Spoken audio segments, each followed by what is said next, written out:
everybody. Welcome to the Canadian Shield. My name's Sterling. I'm your host.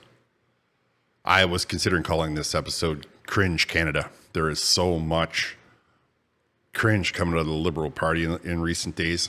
I don't know if they hired somebody new to look after their media.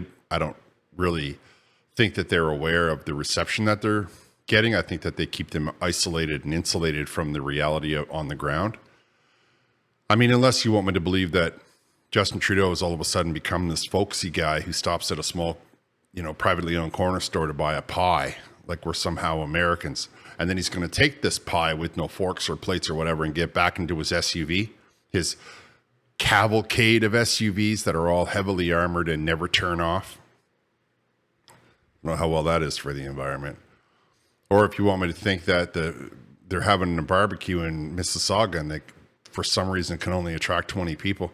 But they don't seem to really care. Maybe they know something that I don't. But I can tell you that if they were paying attention to the polls, if they were paying attention to the turnout, they wouldn't waste everybody's time. They're not going to be able to improve the damage that they've done. So the only thing that they can hope to do is cause more damage.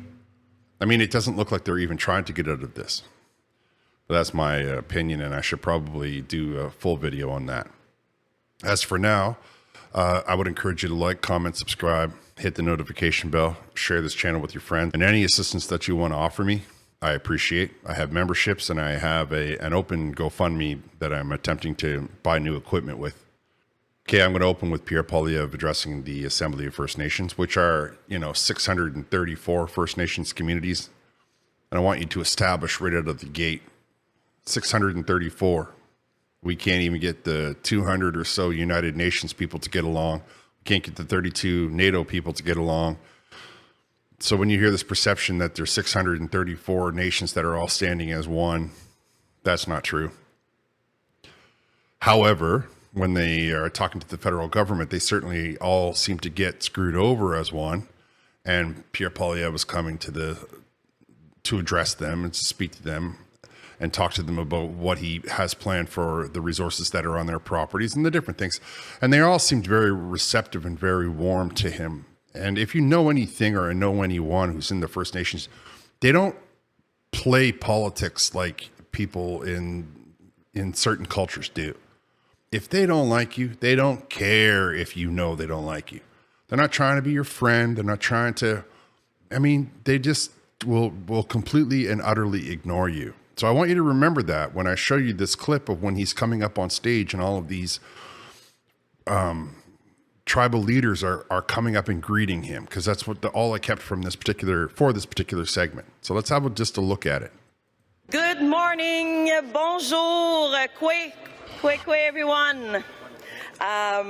So the day 3 of this AGA, 45th AGA, AFN AGA.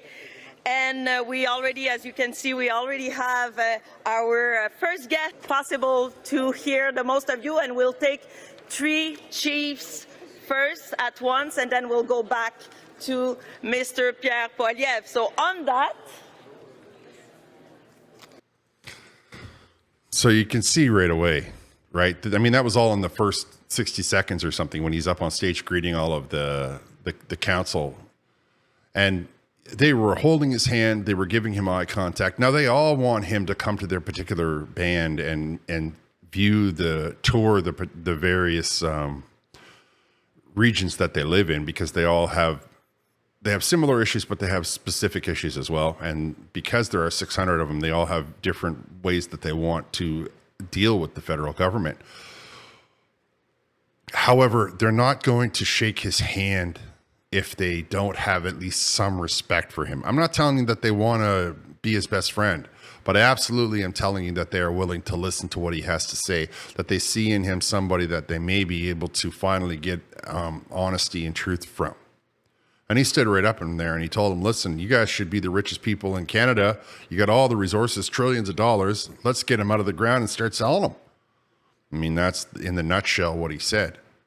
And they came up to the microphone and they talked to him, and he got invitations to almost all of the band members that stood up and spoke. I mean, they didn't have much time. He was on a limited time, but he got invitations from 3 or 4 five groups came up and four of them invited him to come out and have a seat. I don't know if he'll do that. I'm just saying to you that they wouldn't do that if they didn't have some sort of respect. So when you hear the mainstream media losing their minds and trying to convince you that the First Nations didn't warmly receive him, understand that they are completely and 100% misleading you.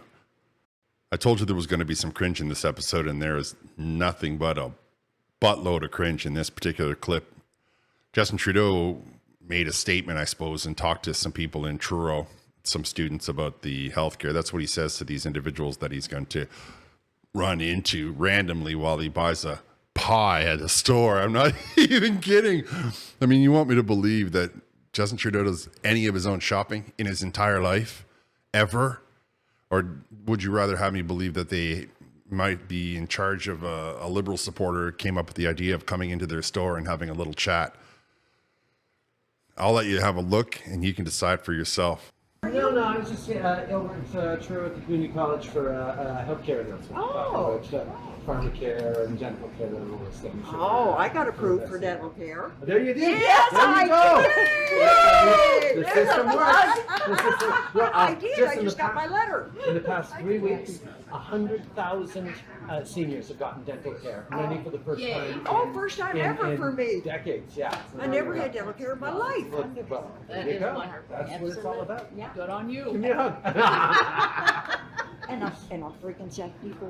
Well, then you go. Gee, What's the secret? Hey! Yeah, what What is is the the secret? secret? Oh, your family has a secret too. Yeah, no, that's Yes, it. exactly. My mom just turned 75. She's doing great. It's awesome. I love it. All right. Anyway, We have a have celebrity lovely in the day, house. okay? Yes. Take care. Have a nice day. Will do. Thank you. You want me to believe that that was random? You want me to believe that the security, the bodyguard, the RCMP officer standing there, that Justin Trudeau used cash, that he went up to the till, that he walked through the grocery store like he's just on his way home from work buying milk and a pie for the kids to have for dessert? Come on. Unbelievable. They just can't stop themselves. And then, of course, now the idea is that they're trying to gather in a whole bunch of voters, right?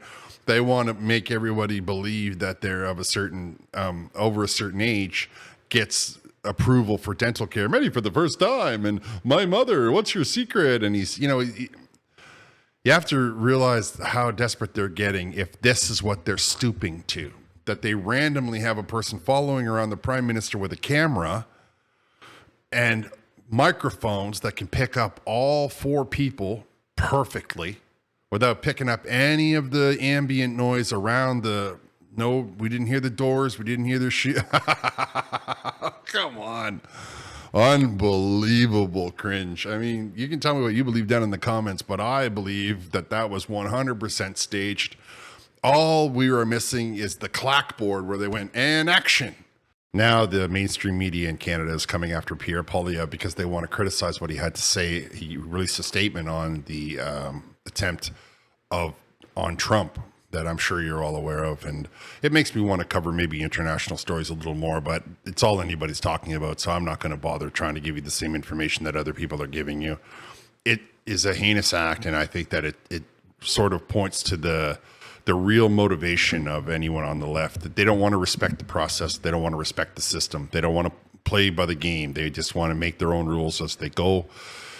Democracy works fine for them as long as they get what they want. And as soon as they don't get what they want, well, you see what they will stoop to. Pierre Poilievre released a statement, like I was saying, and everyone's trying to criticize him for it, but he didn't retract the statement, and I don't blame him. I condemn in the strongest of terms the attempt to harm the former President Trump today. I am relieved he is safe. My prayers are with the other innocent people harmed or by this heinous act.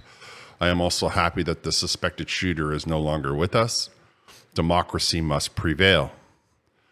Now that has been viewed 4 million times. It has 74,000 likes. I think that's safe to say that many people are agreeing with him. It has 4 million views and it's been bookmarked 1,000 times, 74,000 likes. It's been reposted 9,000 times. Keen Baxter, turns out calling your political opponents all kinds of ists has consequences. Let's see if the Liberals care to change their tune.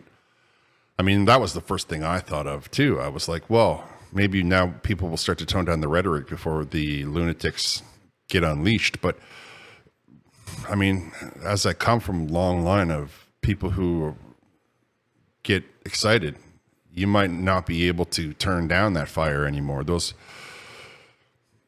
closer they get to losing control, the more their overreactions will come, right? And by control, I mean, if they're not elected into office anymore, then they may very well lose their mind, lose their decorum. Anyway, so as you can see, this statement doesn't really bother me at all. I think it's very clear, it's very concise, and I think that it's about time that we stopped telling ourselves that everyone is going to play by the rules. I think we all have to be aware of the ideas and the extremes that groups that are populated by extremists may be willing to perpetuate. With Pierre Poilievre's ex, I will talk about a post that he put up, that CTV, a story out of CTV News Vancouver. What is going on in Canada? Mr. Poilievre says ambulances have a no-go zone without a police escort in Victoria neighborhoods. Crime, chaos after 9 years of radicalism by the Trudeau NDP. And here the post says, CTV News Vancouver, first responders can't go into Victoria neighborhood without police. That was published on the 13th. I mean, what kind of world are we living in when you want to stop an ambulance from coming in and helping somebody? You cannot allow for a second or a third government to take any kind of possession of any kind of your neighborhood. First of all, those groups don't care about their neighborhood. They're there to try and leech things. They're there and try and get power and money and all of those things for themselves. They're not there to do what's best. They're not there to make sure the school runs fine. They're not trying to ensure that the hospital gets better service by keeping the ambulance out of the region. They want to tell you who's in charge around here. They want to make you believe that you have to get their permission, you have to pay a tax, you have to pay a toll. I mean, the absurdity and the small-mindedness of it is really absurd. You cannot permit it to transpire unless you want the country to turn into something of what everybody calls a third world country. You can't allow for radical individuals to block ambulances on the roadway and to come up and threaten medical professionals while they're trying to save lives. Do you think the NDP government in British Columbia is taking action? Do you think that they're pushing the people out? Do you think that they're cracking down? Do you think that they're getting the police to remove those troublemakers and put them into the appropriate detention zones? Clearly not. Yeah, like normal, I saved the best for last, and you will not believe the cringe in this particular post. Under the Canadian PM yesterday in Mississauga, Prime Minister Justin Trudeau attended a community barbecue alongside Deputy Prime Minister Chrystia Freeland and Member of Parliament Iqua Khalid, who you may remember from the end of session, who went in front of committee and complained that everybody was calling her mean names and that Brock was to blame for the fact that her constituency doesn't like her anymore and all of that kind of stuff, whining and complaining that the $300,000 a year member of parliament is somehow hard done by. The disconnect is astounding. And you will also see from the photo that not only are those three members there, but so is the Treasury Anita Anand, the Treasury President Anita Anand at this barbecue. Now, when you open up this picture and you look closely, you will see maybe 20 people. You have the head of the Treasury, the number one and number two government leaders in the country, like the Prime Minister and the Deputy Prime Minister, the Finance Minister, and the Region MP. And you got 20 people that you got 20 people to show up in the city of Mississauga. Have you ever been to Mississauga? You know it's very densely populated. And I would be willing to bet that if I was to speak to many of these individuals, these young men that are behind them, they're like, yeah, we went to the barbecue because we were hungry, hadn't eaten in 2 days. And I thought, well, why not get something free to eat? That's probably that. I wouldn't doubt it at all. Like I really wouldn't doubt the fact that they just came by because they wanted to get something to eat. The density of the apartment building back here is very large. You can tell if you've ever been to a high rise, you know that there's a lot of people in there, maybe a couple of thousands. This is a Saturday afternoon. It's got the prime minister, the deputy prime minister, the finance minister, the head of the treasury department, and the local MP all in a parking lot having a barbecue, and they got 20 people to show up. Wow. And then for some reason that I can't wrap my mind around, they bragged about it on social media. You cannot make this up. The utter and absolute tone deaf of these individuals, if nothing else has ever brought it home to you, this picture should do it. All right. I'm going to wrap here. I want to thank you all for listening. I'll talk to you next time.